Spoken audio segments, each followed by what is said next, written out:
Hey, good morning, Dan. Man, you're just getting back from a good hunt. This will make for a good podcast. Yeah, bow hunting whitetails on the ground. What I love to do doesn't get any better for November. But we talk about some mule deer hunting on the ground as well. It's just that time of year. Mule Yeah, deer rut, whitetail rut, deer rut, you name it. that's it. It's definitely a rut episode of I've been chasing these muleys really hard. And so yeah, we're able to talk about the rut and the action and making plays. And there, even if you don't hunt deer, there's so much information that you can take from this podcast and apply to your own hunting. And I do think hunting the rut is really similar to like hunting elk during the rut. Absolutely. Absolutely. They don't call as much maybe, although the buck that I did harvest, he was grunting on his way in, so that was exciting. But it's just amazing. And we talked about this throughout the whole podcast on how similar bow hunting is all over the world. And it doesn't matter if you're hunting pigs or elk. There's similarities. You're applying things from each hunt just to become a better bow hunter. So we talk about that too. We just want you guys to get better. We're always improving. You should always be improving, and this is what it's all about for us. Yeah, that's it, man. And we really appreciate the support. Of course, we've thanked Juniper Mountain. Their coffee's keeping us rolling. And then also we want to thank Dale Perry from Evolution Broadhead. So he's given us some support here on the podcast. And we actually answer a question today and really dive into why we shoot the broadheads we do and the benefits from it. And I think it's like probably my most asked question on social media. So I'm glad we covered it again and went through the benefits, the advantages, the disadvantages, and why we shoot what we do. So made for a great conversation. Yeah, big shout out to the guys that are submitting questions. Be sure you guys too. Anytime you want us to talk about anything bow hunting on this podcast, send me or Brian or Beyond the Grid or Eastman's Elevated Instagrams questions, and we're gonna talk about things on the podcast that you guys want to hear about. Garrett Piper asked a great question. We discussed that about single bevel broadheads and hybrids, and he's looking for good blood trails and why we choose what we choose and what he should choose. And so yeah, good stuff there. Be sure you guys submit questions to us. Yep. The questions, the support of this podcast. Really, we just want to build a community, and it's as much your guys' podcast as it is ours. And we want to make sure that we're hitting the topics that are pertinent to your own hunting. So yeah, ask those questions. We'll repeat them on the air. The reviews always help out. Social media shares. So thanks so much for the support of the podcast, you guys, and check out everything that we're doing. The magazines, Eastman's Bowhunting Journal, Eastman's Hunting Journal. Dan and I have been writing like madmen, and we try to share all the secrets that help make us successful out west. So I just saw that new episode of Eastman's Bowhunting Journal come out. I had one about the muley rut in there, and then you had one about cold weather gear. Just a couple great articles, as well as our subscriber stories and everything else in the magazine. So definitely subscribe to those. Yeah, don't forget about print. I mean, we still have our magazine. We've been doing the Hunting Journal since 1987 and the Bow Hunting Journal since 1999. So great stuff, and stuff that we talk about in the magazine that we don't talk about anywhere else. So definitely a good resource, and check out all our podcasts. The Eastman's Hunting Journals edition podcast, and of course Eastman's Elevated with Brian, and Beyond the Grid. So we're releasing another episode. It's deer season. It's the rut, and we're going to release an awesome hunt with Todd Helms coming up here, hunting the mule deer rut in Wyoming. An awesome migration hunt, tons of bucks, and I got to hunt with Todd for 5 days and hold his hand out there. And we had a good time. No, he did great. We had a lot of fun hunting those rutted up muley bucks. So yeah, check out Beyond the Grid and the mule deer course, the online mule deer course. Myself, Brian, we got Guy in there too. Check it out, eastmans.com, and some new merch that we have on the website as well. We got new shirts for 2024, so check those out as well. Shirts are great. And then I see both of us are wearing the new hats as well. I love the designs of them. So if you guys are watching this on YouTube, you can see those hats. But yeah, go check out the merch. Yeah, I'm excited to watch that hunt with Todd, as you filmed it as well and teamed up with him. And yeah, we're always giving each other grief. And Todd's a great guy and a great personality. So I can't wait to watch that episode on Beyond the Grid and all the other episodes that we produced this year. We're really proud of them. So go check those out on YouTube. And yeah, man. Oh, the mule deer course, Brian MDC will save you a little bit of money. I'm not sure if we still have the free gifts left. I know we're running close, but you can get that. And the other thing to check out is TagHub. We've revamped our TagHub. We've got this really good intuitive map system that goes along with it. The information is really easy to read or dive into. And this is what helps Dan and I pick all these units across the West to be able to find these great locations to hunt, whether it's mule deer, elk, or antelope, or the special species. So you can check out that TagHub, the new revamp 2.0 as well, to help you put in for those tags. And yeah, man, really appreciate you, Dan. I'd say we get into this podcast. Likewise, buddy. Let's dive in. Thanks for running in day before Thanksgiving and getting this thing recorded. Heck yeah. I was looking forward to this one, just coming off a successful hunt, and always love chatting about tactics and, what happened, what went right, what went wrong on hunts. And 'tis the season. We're kind of winding down, I think, but what do you got going left? You have anything left?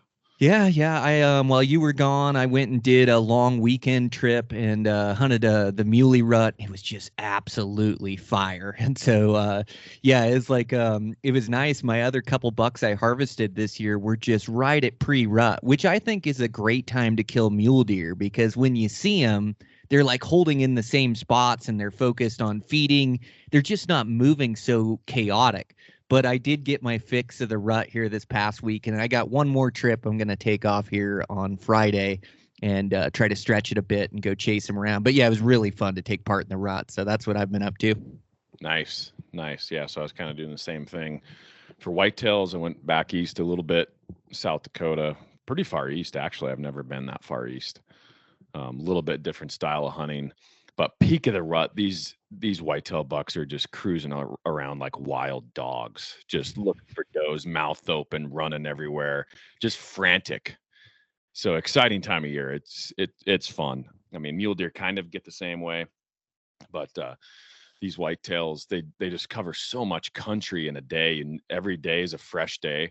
And you can hunt the same property every single day and have new bucks just by the nature of the rut. Yeah, good for you, man. Sounds like action. I saw you were able to put that new Matthews to work and put down a good buck.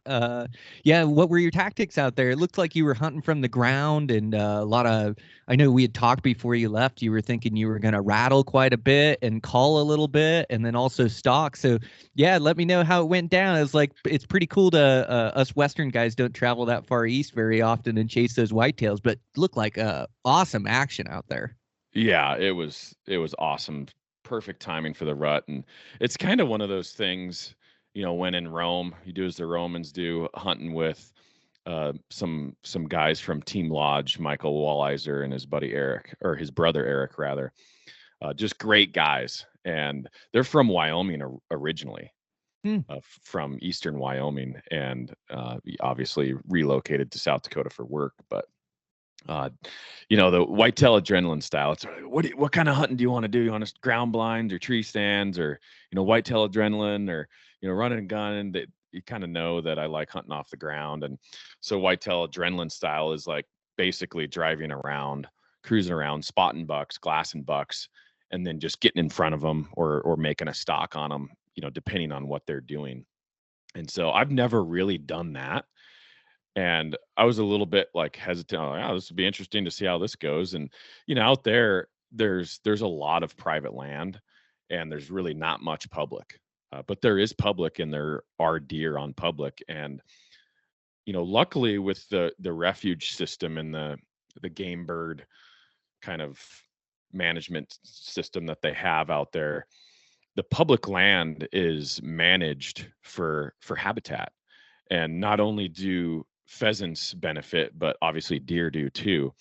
Just excellent bedding areas. They don't really have agriculture on the public areas, but it's the bedding areas, it's the cover, and that's what these public areas do. So you have all these bucks that are cruising around and rutting, and they may be ripping across private for most of the day or most of the night.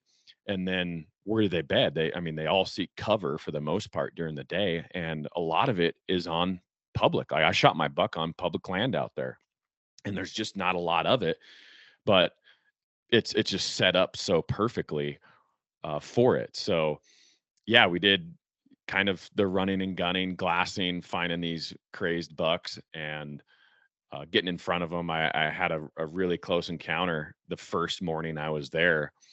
This big 5x5 with a split G3, just a great buck, big buck. And he was out following this riverbank. And man, I thought it was going to set up to be a 10-yard shot, just epic footage. Got in front of this buck, and he's just cruising the bank. And it's kind of a windy river, but myself and Brett, camera guy, we get down into the river bottom, like below the bank, and we're heading towards this buck, and we're just going slow. And there's like a nice little trail on the edge of the water. Actually, it's not like you have a lot of real estate in this little river to work with, but we're just creeping along. And then across the top of the grass, I see these antlers coming up the river, and I was like, oh my gosh, this is going to be perfect. And so, I motioned back to Brett just to, don't move. And this buck didn't see us, and, here he comes. And so I'm ready, of course. And it's one of those scenarios where you don't want to lose sight of the buck, but you don't want to get seen either, because as soon as you lose sight of them, you're giving up that advantage of knowing exactly where he is, so you can make those precise movements to draw your bow. So I'm ready. Got my arrow nocked, and this buck's kind of walking. He's panting. He's on a doe. I'm guessing on a trail of one. He's by himself, but he just takes off running right down the river, right down the bank, right to us. So I draw my bow, and I kind of raise up just so I can see his antler tips. I'm just keeping his antler tips. I don't want him to see me move, but I'm setting up for a 5 to 10 yard moving shot in my face.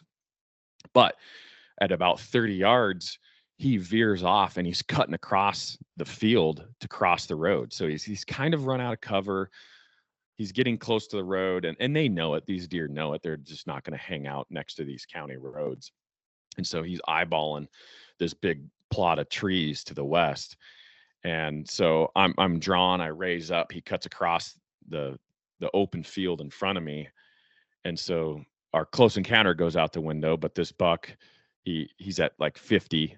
And so I stop him, give him the old classic whitetail grunt, mah, mah, and he stops, and he looks over at me. But by that time, before he really knows what's happening, I've already sent an arrow.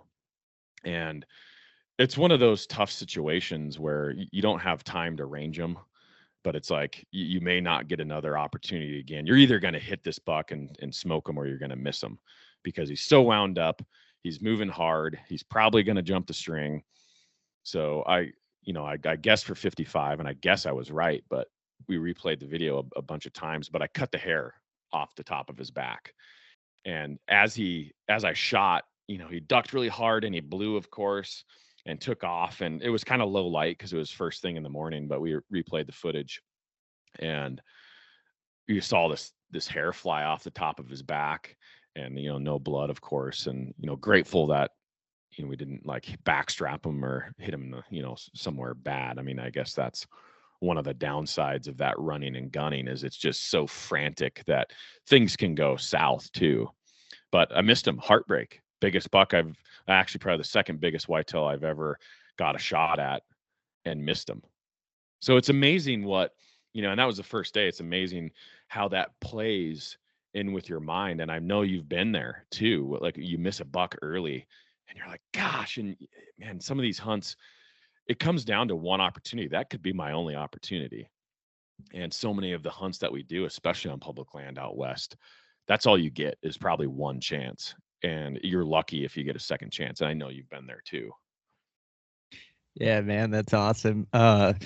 It's so funny. Like, you're hunting whitetails and I'm hunting muleys, but so many similarities. Like, Yeah, I went this past weekend, and like you say, those opportunities, you don't know if that's your one and only chance. And I've arrowed a couple great bucks this season, so I'm really looking for a heavier, older buck. And he doesn't have to score great. I just want him to be old, 5 years old or older, those big, dark, heavy horns, So I did pass some good mediums that maybe other years, or if I was really hungry, I would have shot. But it's like, well, I've got a couple bucks, like I'll look for a real good one, and if I can put a real good one down on film, I'll be stoked. And so, yeah, we went out, same thing, man, and it was just the rut.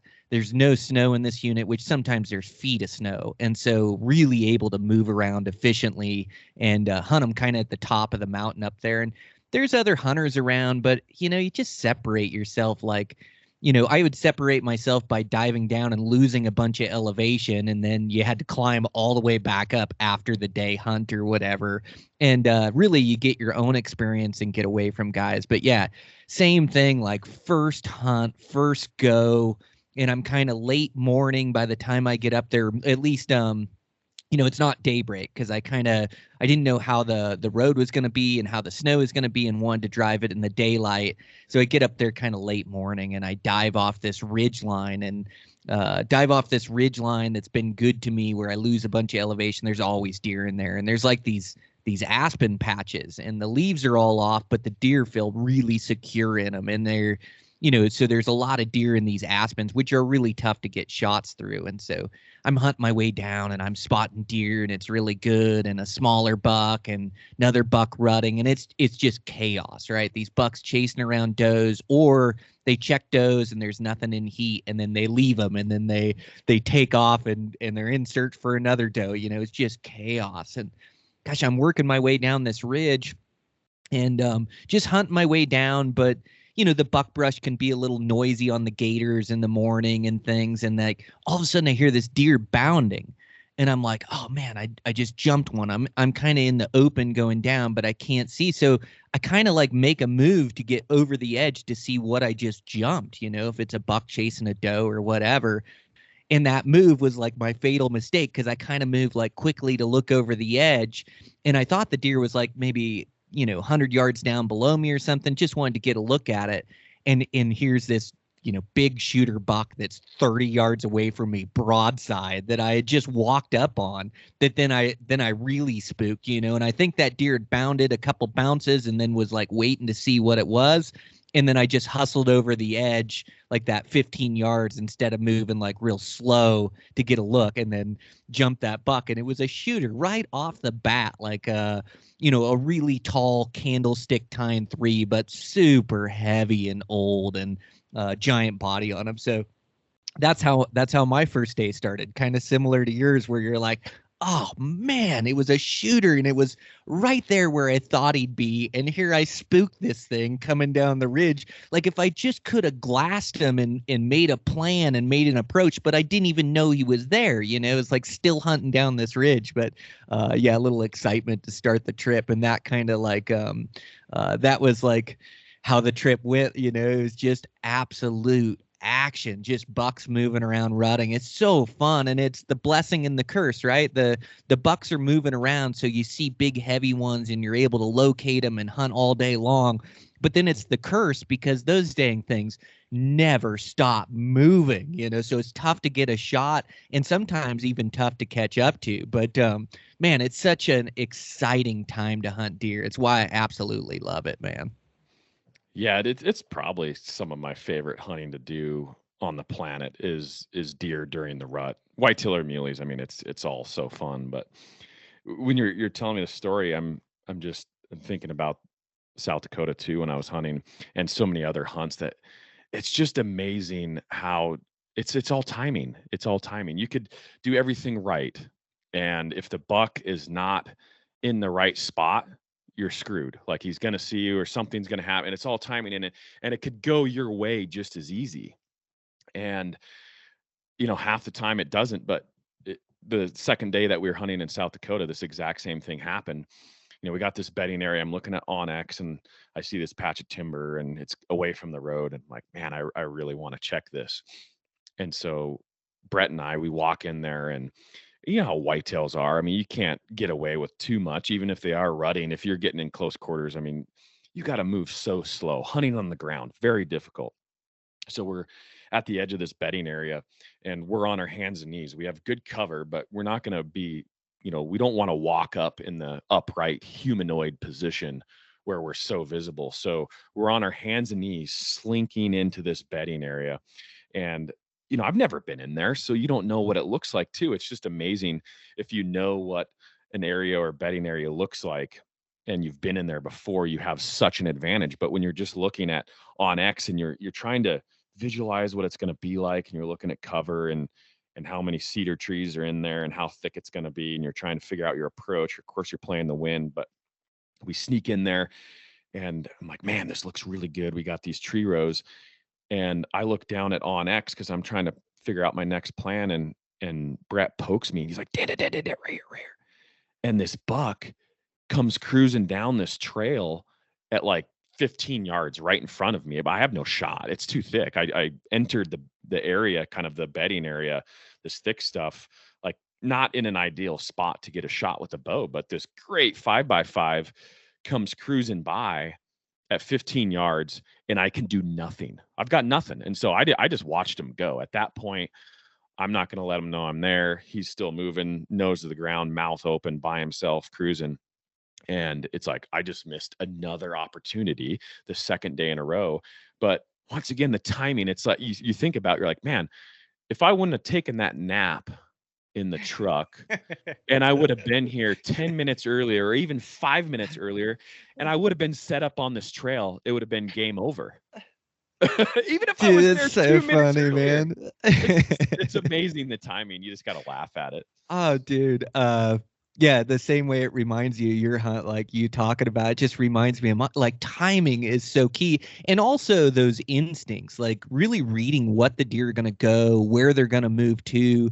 And I notice I've been hunting them for so long that a lot of times my instincts are like spot on, like where these deer are going to move, how they're going to move. But sometimes my timing, I'm just like a minute too late. And same thing, I'm like, oh, if I went to taking a piss at the truck, I probably would have been right there and killed that buck. It's like, God dang it, it just kills me. We had this really big heavy 3 that I was chasing that was a dark heavy horn. I don't know how old he was, but just a great shooter. He was just 2 or 3 times as heavy as the other 3 and 4 points, and I'd glassed him a long ways off one evening and then put myself in him in the morning. He's in the perfect spot on the ridge. I've got a good wind.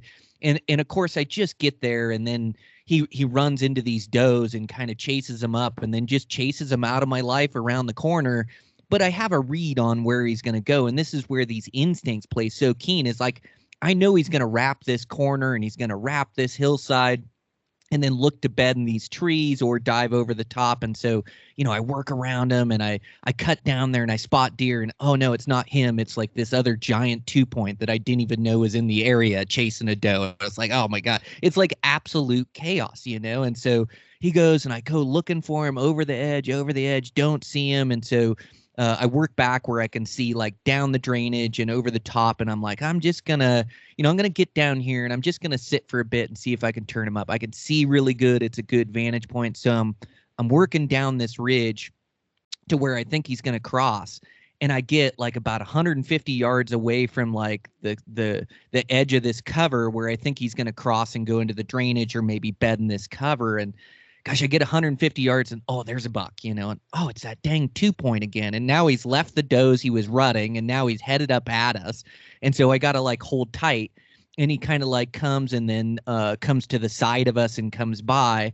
And I don't get up to reposition down on the edge of the cover. I just like let him go by. And now we're kind of stuck at 150 yards from the edge of the cover, but I've got a good vantage point. And once you know it, like, here comes that big heavy 3, like, and this is a half an hour or 45 minutes later. And here he comes chasing the does. And if I just would have got down to that edge of that cover, I would have shot him right there, and that's where I wanted to be. That 2-point just messed it up, and then, here he comes and he ruts these does and kind of ruts around this top and then dives over the top. And I jump in right behind him and I have him a couple times, but he just doesn't stop moving. And it's like, like I want to be closer to him. So I just keep like cat and mousing the situation where, okay, he's at 100 there, dive in, they disappear over the edge, and I get closer and I get closer. And finally they get down in this aspen bottom where I know they're going to bed.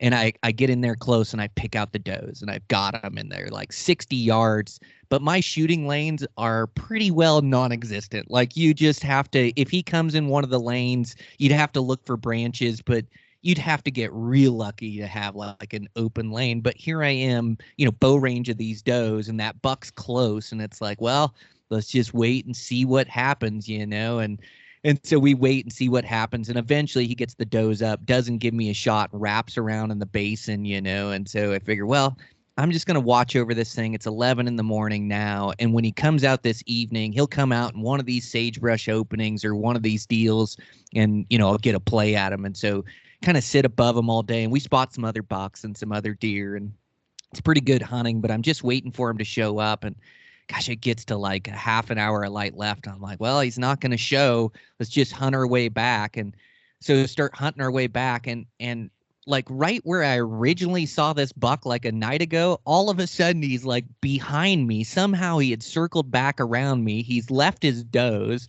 and then like end up like busting him on the backside there, like walking back in the opposite direction. It's just that rut is crazy. But you're right, just your timing with things, and then your instincts, your ability to be able to address a situation of where these bucks are going to bed or how they're going to move through country. It does give you an edge, but sometimes you're just a minute or two too late or too early, or sometimes these bucks will just cross an opening. And if you're not looking in that exact opening, like you don't even know they exist in there.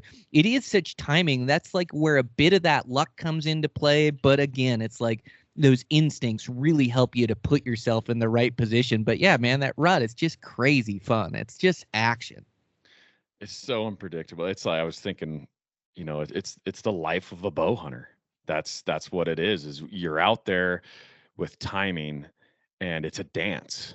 It's a dance. You're always, head on a swivel, always, especially when you get in close, like you're looking for shooting lanes, you're looking for positioning. It's all positioning. You're looking for as many lanes, the most ideal spot that you can be in to just really give you that best chance at getting a good, clean shot. You don't want to push it, spook that animal out, and then you throw the rut in there, and just the unpredictableness.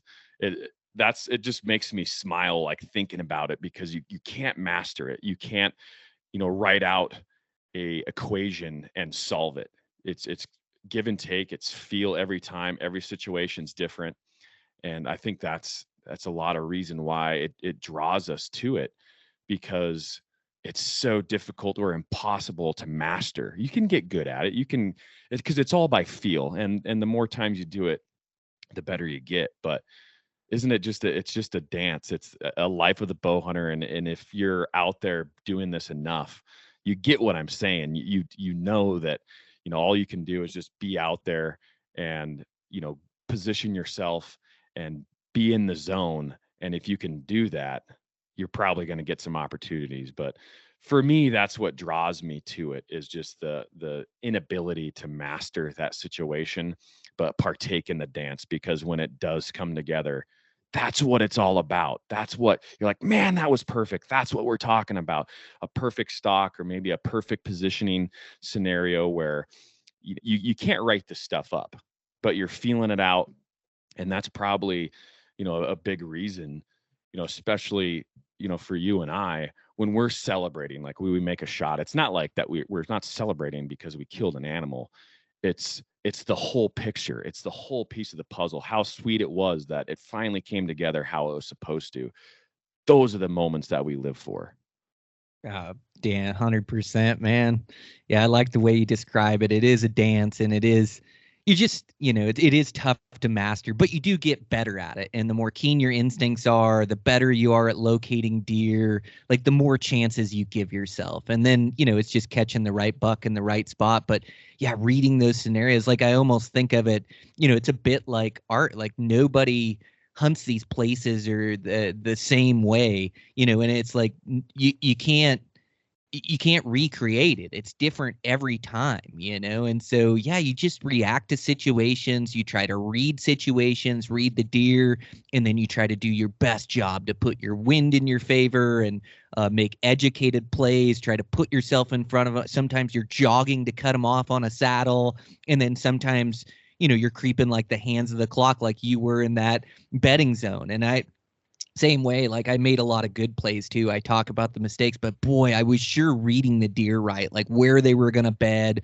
where they were going to cross through, where they were going to show up the next day, and definitely could have killed a buck down there, but I knew I had some more time coming, and then just looking for one of those big, heavy, older ones, and their instincts are so keen, and a lot of times it isn't just beating the bucks, it's like beating those does, the bucks may be rut crazed, but they stop feeding this time of year. Like I didn't see a buck take a bite.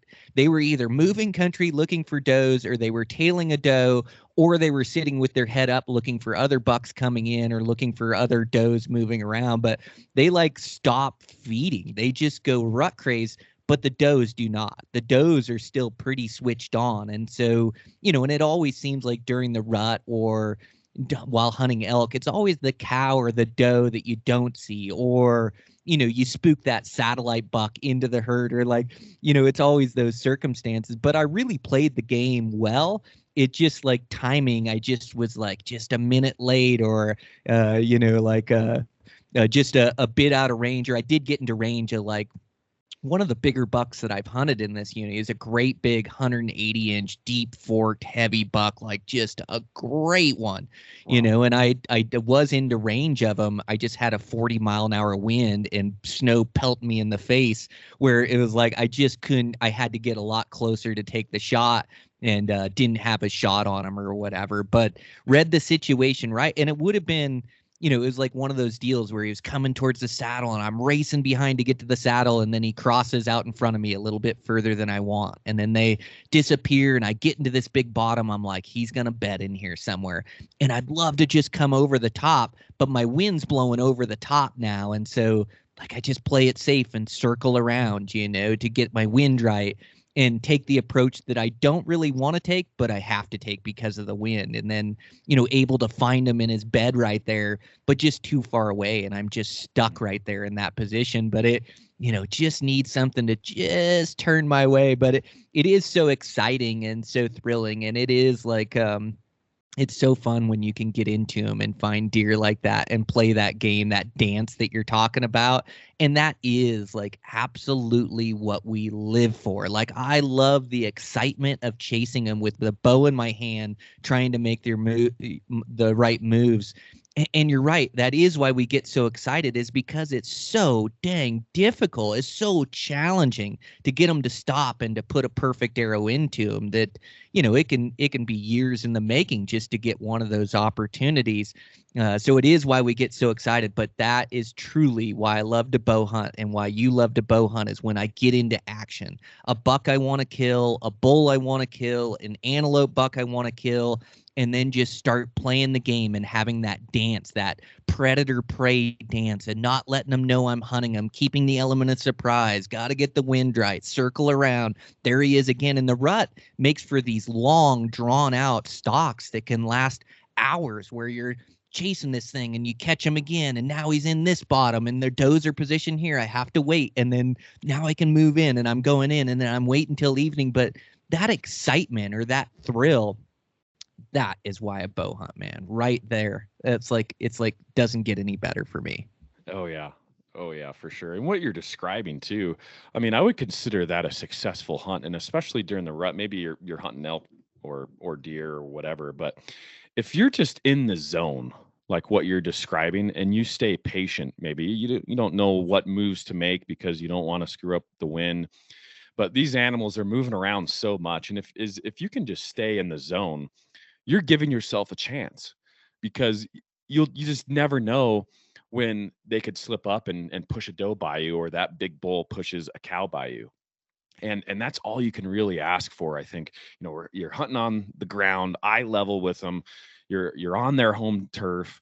And so it's just so difficult sometimes to close that distance. But if you can just be in the game and be with them, I think that's a win. And that's all for me personally. That's all I can ask for. If maybe I don't come home with a punch tag that hunt, but if I'm in the zone and I just am with them and patient and hang with them, usually, if I can get a couple days of that, you can get a shot. It's still bow hunting, but if you don't, that you were doing it right, and you're giving yourself the best possible chance to get a shot at them. And yeah, sometimes it doesn't work out, sometimes it does. That's bow hunting, that's the beauty of it, but that's really all you can ask for. Yeah, 100%, Dan. You're so spot on. We just think so much alike. I don't think we've ever shared a bow hunt together, but we have so many similarities in our thought process and the way we hunt. So that's exactly right, man. It's like this. I've been slammed at work, and I'm trying to get a roof on and trying to work late and put in my hours, and then, dude, like I'm scrambling for a 3-day hunt. I'm driving halfway across the country in the middle of the night, and I'm like putting, it's like the gas that I have to put in my rig, hundreds of dollars of gas and food in my cooler, and, spending that hard earned money and, getting time away from work. And I always feel like, if I can just give myself a chance, if I can just get a stock, if I can put myself in them, like that is worth the price of admission, that excitement and that thrill.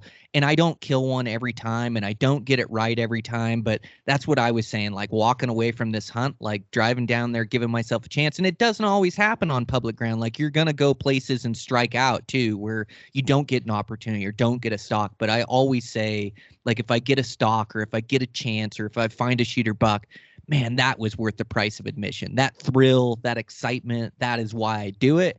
And I will continue to drive across the country. I will continue to spend my money on gas and on food just to give myself a chance, and just to give myself that thrill and that excitement of playing that chess game with those animals. And it really, hunting rutting deer reminds me of hunting elk. Like, they don't call like elk, but it's that same thrill in action, or that moving stock, to like where you get to where they were and then adapt to the situation, get to where they were, adapt to the situation. And it's this quick thinking, this reactive hunting, this listening to your gut hunting, where you continually making moves.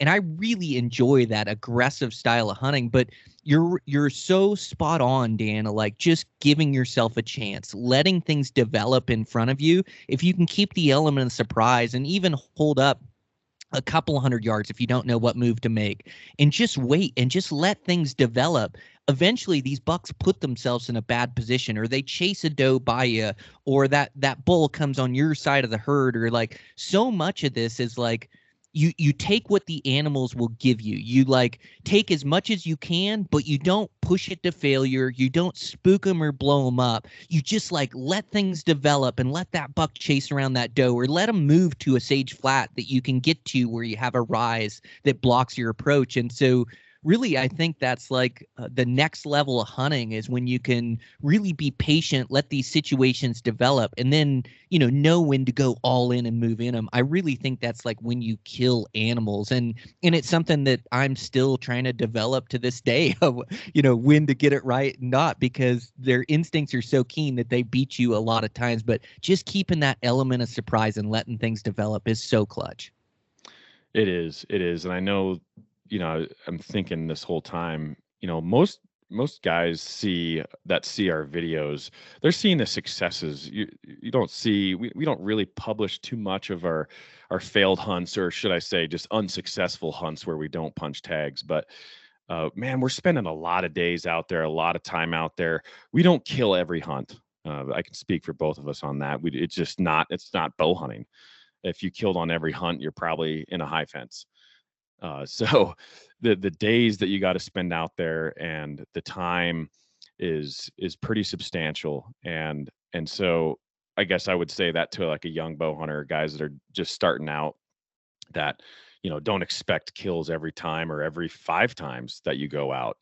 It's tough. And I think for both of us too, that's why we hunt as much as we can throughout the year, whether we go overseas or we find, whatever off-season hunt it is, because no matter you're hunting a wild pig or an elk, you're still getting that experience, but you're still getting that feel for being in the zone, the right moves to make, the wrong moves to make, learning from your mistakes. But what it is just getting repetitions on your brain. So every next time that you go out, you're getting a better feel for the stock, for the animal that you're hunting. Because still, we go home with unpunched tags every year. So yeah, very, very good stuff. We're always learning, like you're saying, the desire to get better and to just be in that zone is huge. Yeah, it's a really good point, Dan. It's like, it's here. I chased 3 shooter bucks that I would love to put my tag on that, were heavy, older age class bucks. And I didn't come home with any of them, and I'm a good bow hunter that's really developed my instincts and skills to be able to be really proficient out there with my bow. And same thing with you. Here you were, and you tagged a really nice whitetail in South Dakota.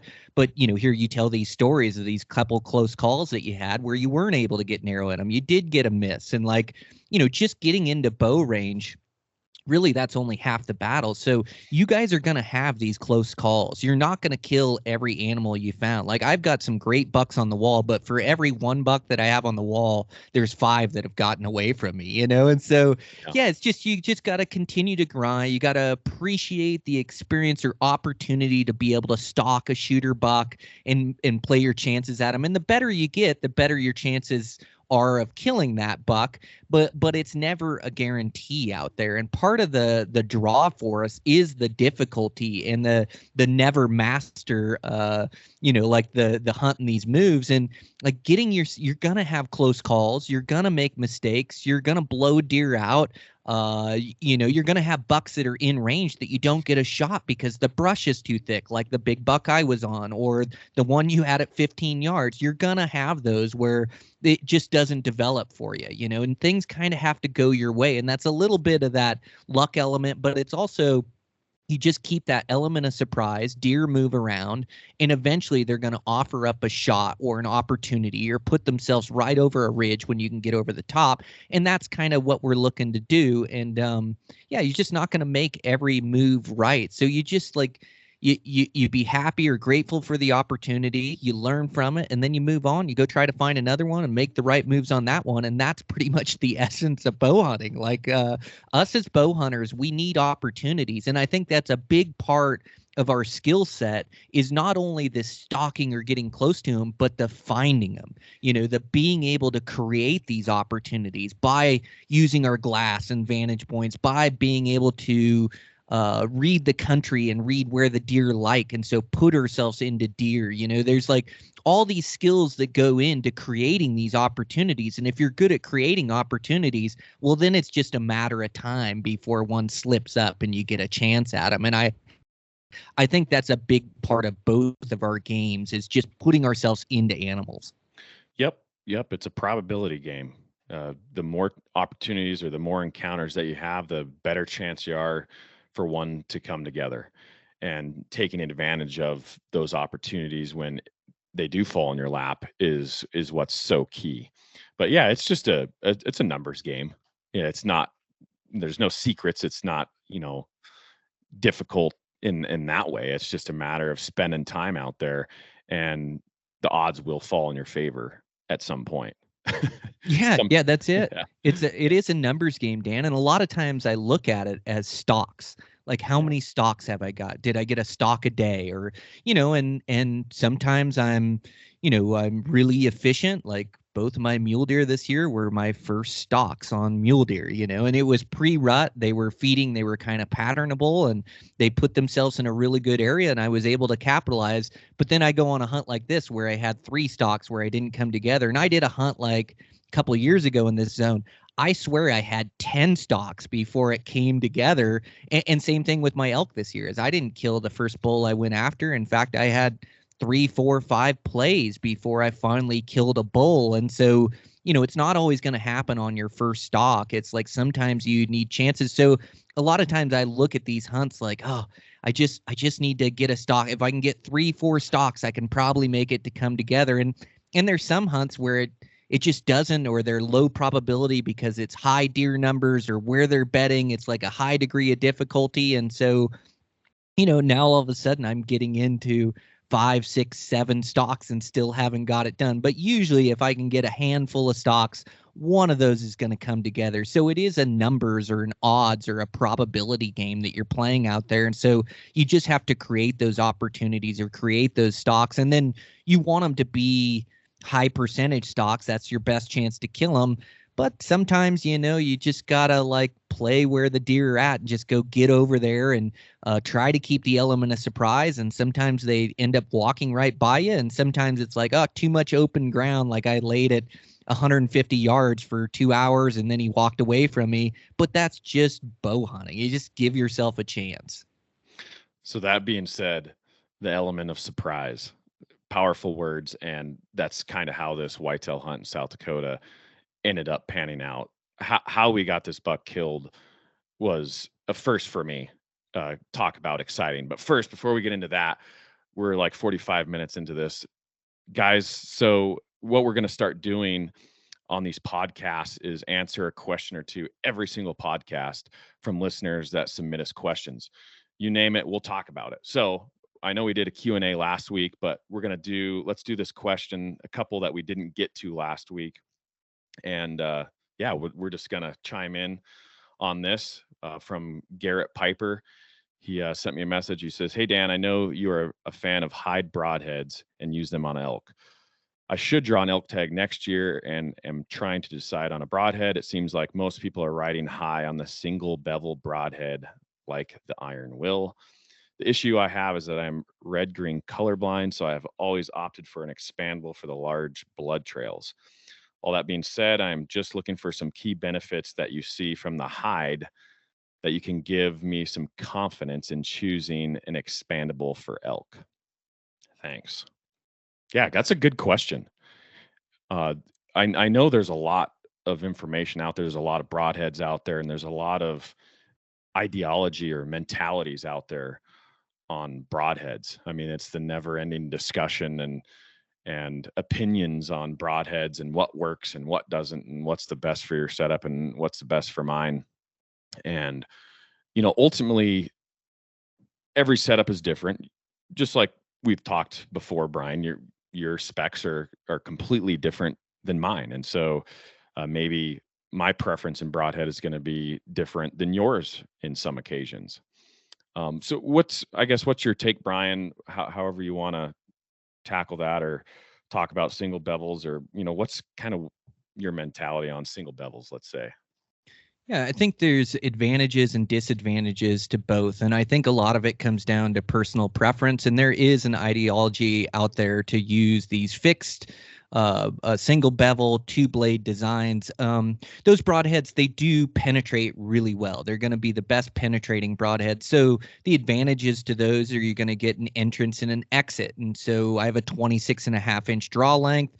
So I don't have as much energy as Dan. That's the difference that he's talking about. And so like these things are going to help out through a shoulder blade. They're going to help out through penetration. And, and a lot of guys have a lot of success. I mean, to me, it comes down to accuracy as well. As you hit them lungs, heart, and liver with any broadhead, they're going to die. And so, you have to find a broadhead that's going to fly good for you. So a lot of guys like these single bevel broadheads. They like them for penetration. They like getting them through bone.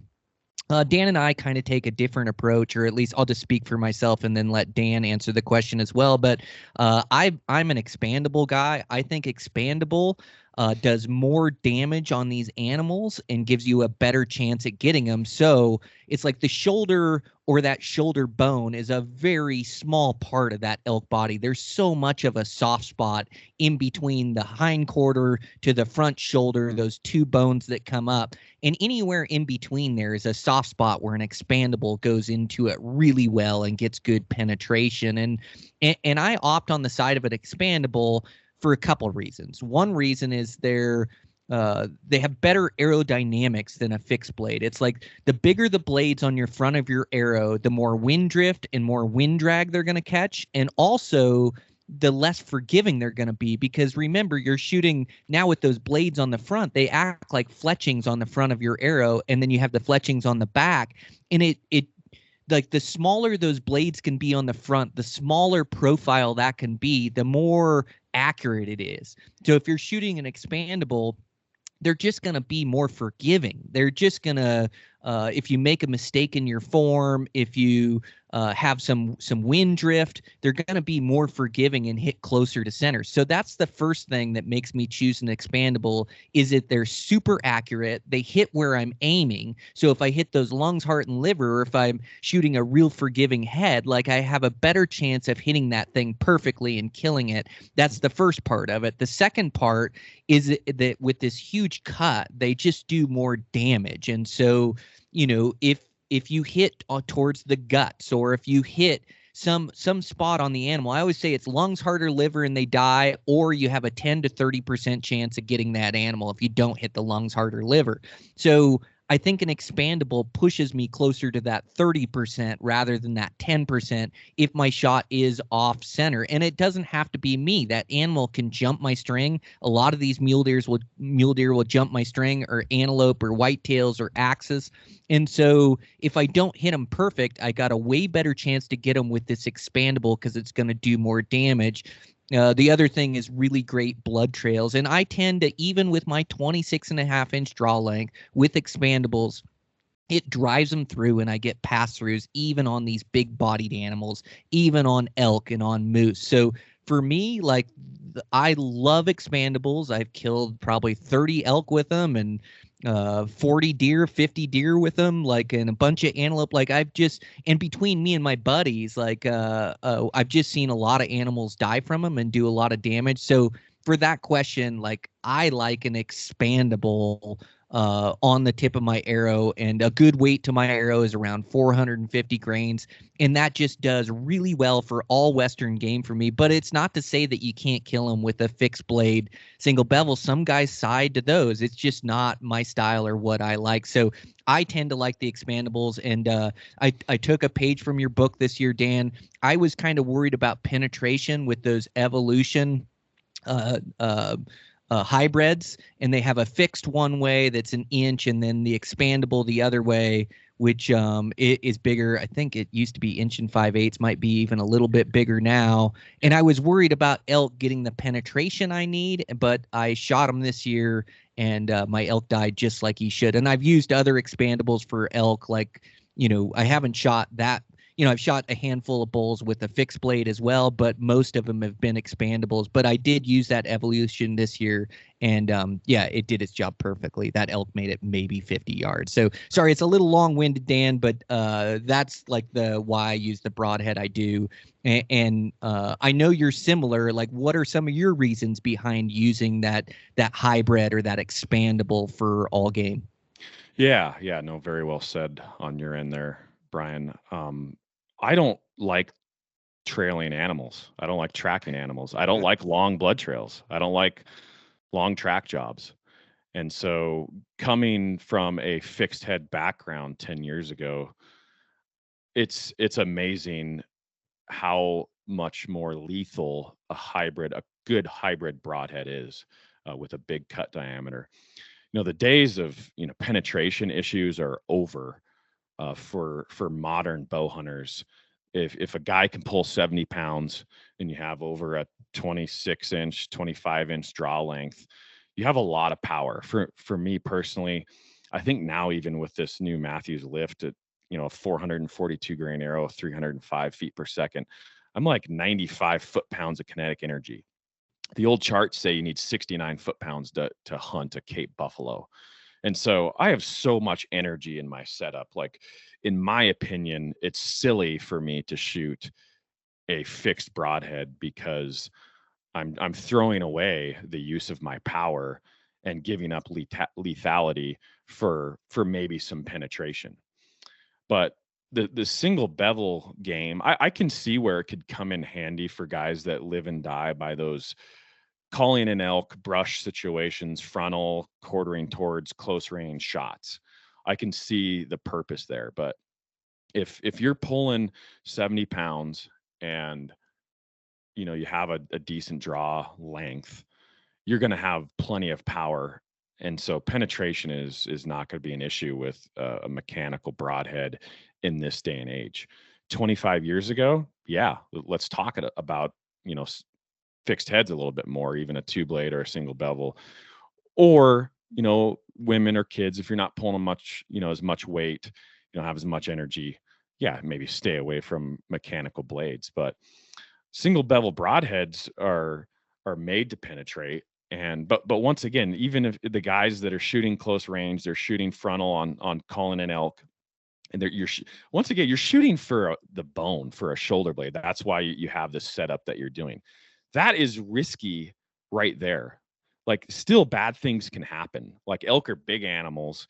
You're shooting for bone. You're shooting for a goofy shaped bone at that, with that shoulder blade being flat, and then you have the 90-degree ridge in the middle of it. Weird things can happen. And so you're playing a little bit of roulette when you're building a setup that is meant to shoot bone. Like, don't shoot bone. Why shoot bone? Yeah, 80% of the animal is a soft area on the side of an elk or a deer. 15% is heavy bone. Why shoot for heavy bone when the soft portion or the side of an elk or a deer, much of that is vital area? So you have such much more of an area that's vital, that's soft. Shoot a big cut diameter broadhead and enjoy short blood trails. Get rid of the frustration of not enough blood on the ground. Get rid of the frustration of an animal going 4, 5, 6, 700 yards and sometimes not recovering them. That's what I did. I got rid of that frustration. I don't track animals anymore like I used to with fixed heads. And so, of course, I'm opinionated. I've shot a lot of animals with fixed. I've shot a lot with mechanicals and hybrids. And so I've just seen some very clear results. And so it's something that I'm passionate about. But the problem is with mechanicals or hybrids is there's designs out there, especially from the past, that give mechanicals a bad rap. And it kind of ruins them for the rest of us, with the designs that are good out there. We're fortunate that, with Dale's design, with the Gravedigger of the past that he designed, and then the Evolution, like I would shoot those broadheads no matter what. I bought them, back in the day too. I bought them, even if we weren't getting them for free, even if we weren't sponsored by them, even if they didn't support this podcast, I would still shoot them if it was up to me, because I've seen so many scenarios and I've seen so many bull elk die within eyesight that it's not even a question. It's so blatant that they're better than a fixed head. Now, what I do stay away from, in my opinion, this might make some guys mad, but rear deploying mechanicals, I do not like. I stay away from them. Blunt edges on blades, quartered shots, weird things, weird angles. You hear of mechanicals. If you have a steep quartering shot, it can hit a rib and kind of glance and then run down the side of an animal. And I believe that's attributed to like blunt edges and blunt spots on broadheads.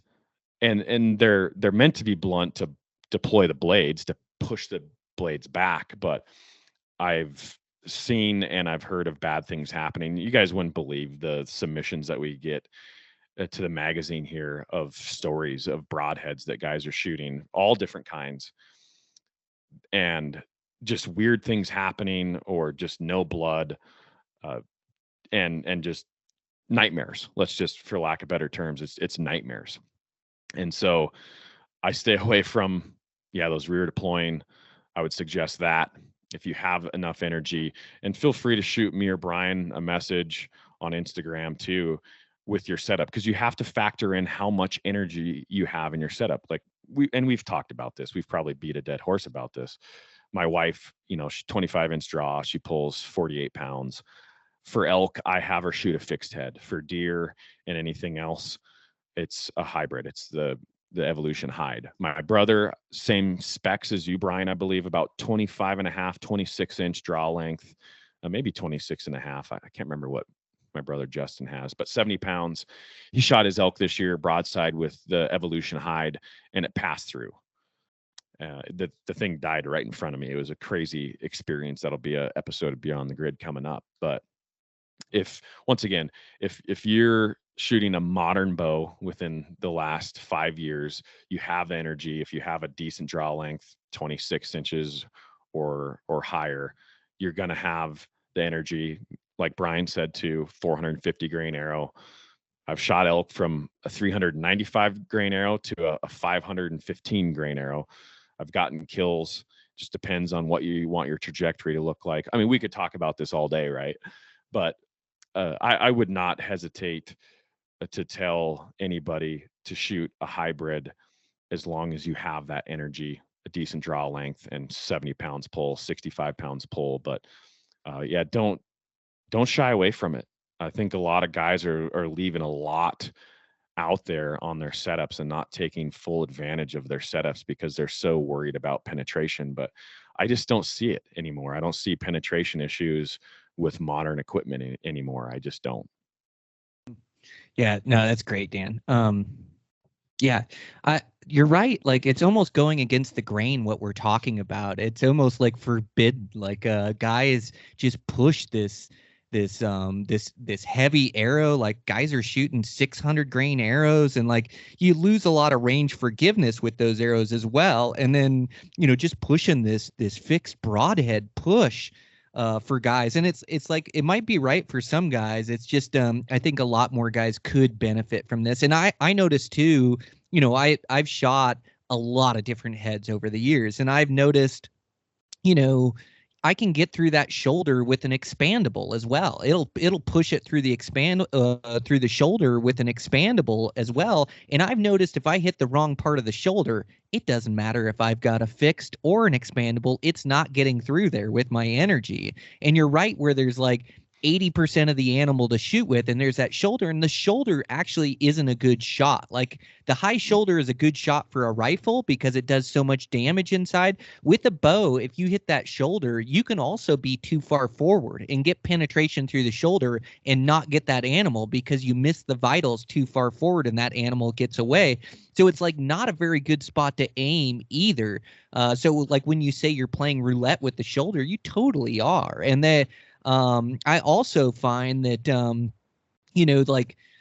like using those expandables, they do so much damage. And I think a lot of guys like blame the hit on their broadhead. So I think a lot of the bad rap for expandables, like I say, for me, it's all shot placement. If I hit them lungs, heart, and liver, they're going to die. If I don't, I've got a 10 to 30% chance, maybe a little bit more, maybe a little bit less in scenarios.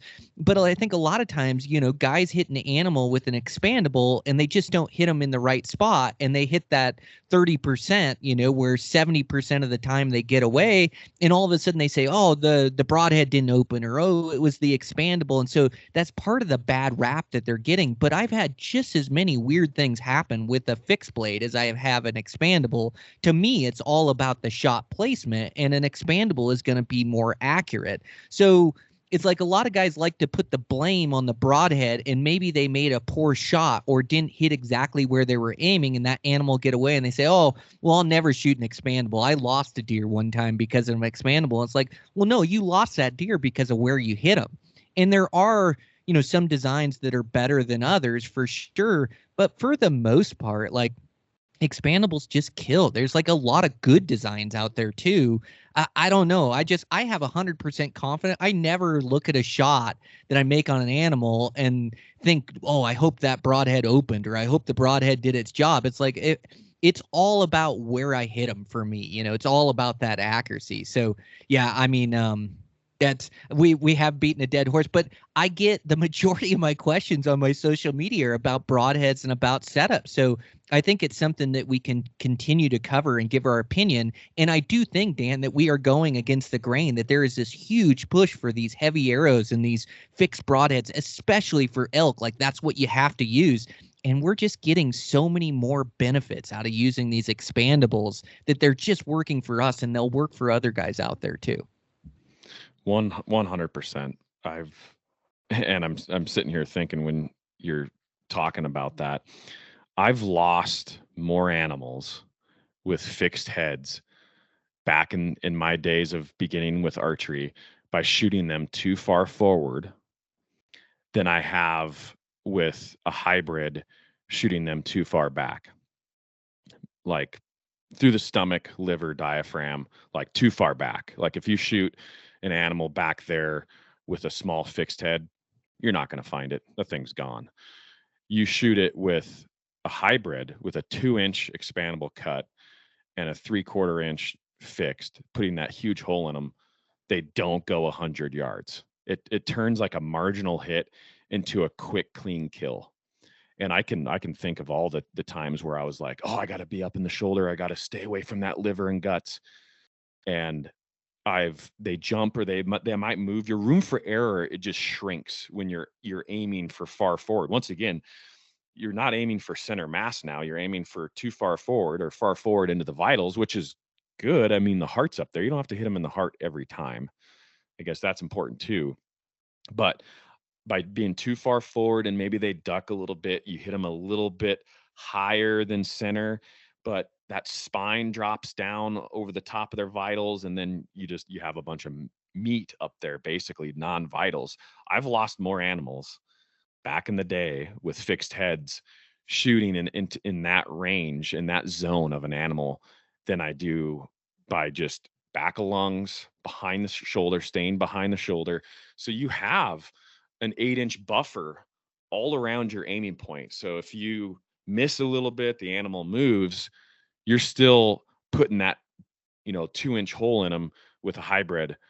And guess what? Short blood trails, you're high-fiving in 5 minutes, not in 5 hours, because you watch that animal die.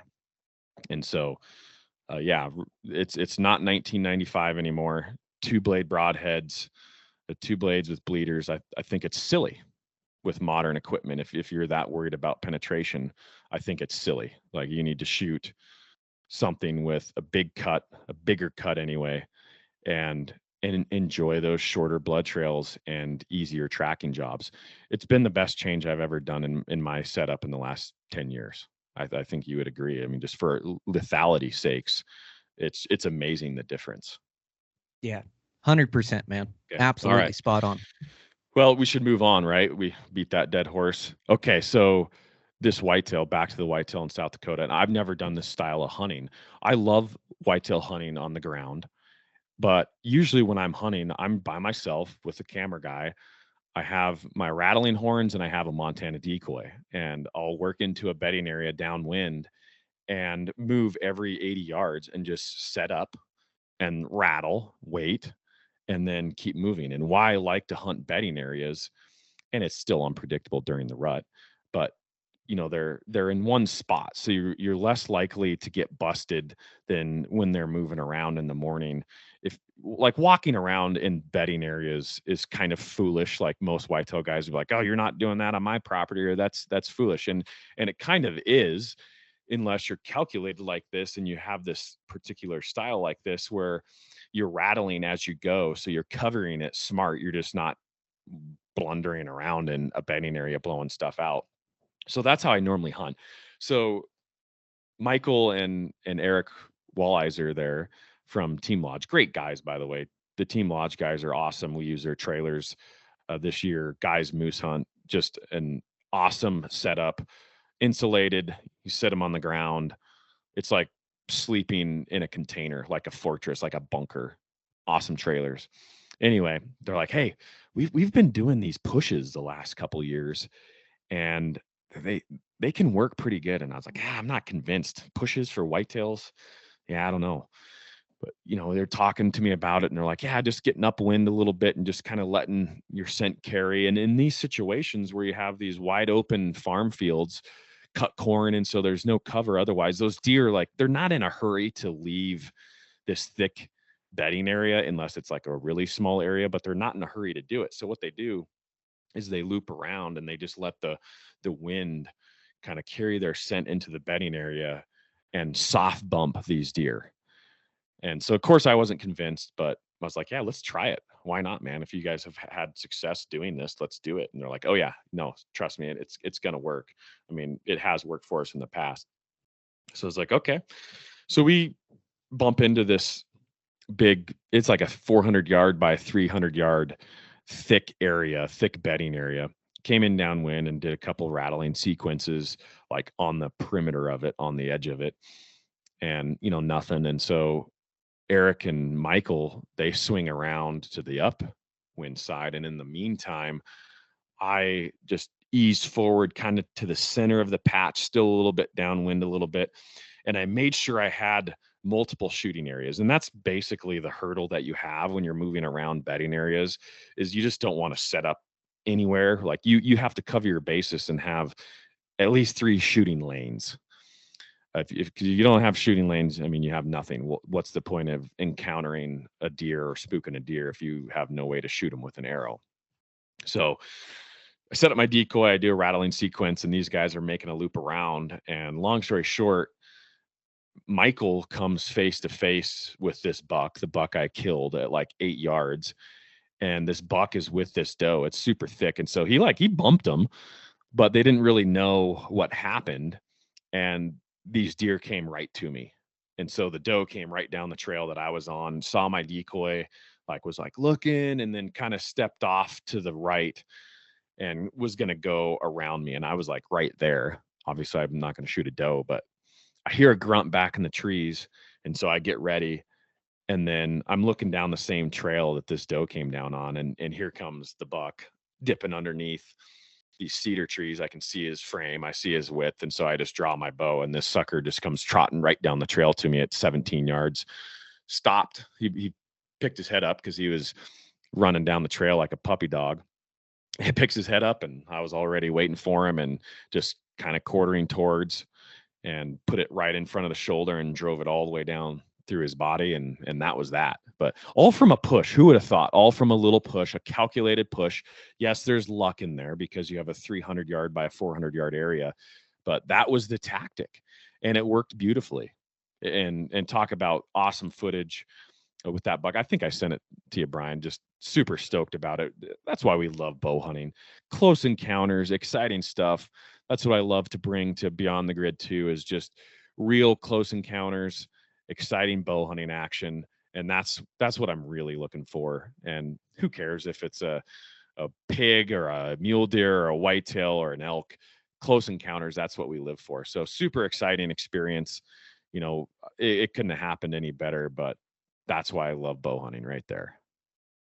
Yeah, congratulations, Dan. Great whitetail, and such an intense encounter, man. That's awesome. That is why we bow hunt.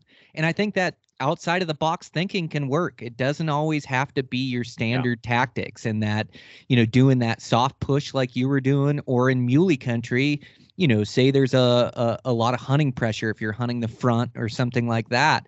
Like, I think a good tactic is to play the escape routes and to play the saddles where these deer are going to bump out of. And sure, when they get bumped, they'll bound off for the first couple hundred yards, and then they go to a walk or to a slow move. And anytime they come over the top of new terrain, they stop and then look for danger over that terrain. So yeah, I think that outside of the box thinking can really work to one's advantage. So yeah, deepest congratulations, Dan. Thanks for shooting me that picture when you arrowed that buck. I was pumped for you. And sounds like some awesome action. And yeah, it's a heck of a season, man. You had a bunch of great encounters, arrowed some great critters, and yeah, it's now it's time to, I've got this last hunt coming up. I'm gonna go get my fix in that, and then it'll be starting to work towards next season, and so it'd be fun trying to plan out hunts and work on fitness and shooting and all those different facets that help us once hunting season gets here. But it has been amazing, man. It's like it's all time. It's just so fun to do what we do and take part in these adventures and experience it. And I didn't kill every animal I was after, but I did get some good breaks and arrowed some good critters. So yeah, man, so fun. So I think we've gone long, Dan, but thanks a bunch for joining me here before Thanksgiving. Happy Thanksgiving to you and your family, and congrats again on that whitetail, man, and your season. Another fun episode is it's why this podcast works so well, is because we can talk forever about bow hunting. Absolutely. Yeah. Good luck out there. I know you're winding down too. I kind of wish I was out there with you bow hunting one last hunt. It's one of those bittersweet endings. It's been a long fall, a lot of great hunts, some tough hunts too, but you kind of hate to see it end. it just never gets old. That's when you just really know you're wired for this, because you have, over 60 days in the field and you're like, man, I just a couple more days. I want to get out once or twice more. So I'm jealous of you getting out hunting again. Yeah. But yeah, good luck out there. And yeah, it's always a pleasure. These are great, and happy Thanksgiving. And yeah, we'll see everybody on the next one. Make sure you guys submit questions to us, and we'll talk bow hunting and answer questions every single podcast from here on out. So exciting stuff. And read reviews too. That really helps our algorithm. So yeah, if you, wherever you get this podcast, leave a review on there, and we'll make sure to read it on the air as well. And also, we really appreciate the shares on social media of the podcast. So if you enjoy it, pass it on. It helps us bring these to you. And without you guys listening, and without you guys passing on the podcast, we don't have anything here. So thanks to you guys for your support. And thank you, Dan. Appreciate you, man. Yep. Likewise, buddy.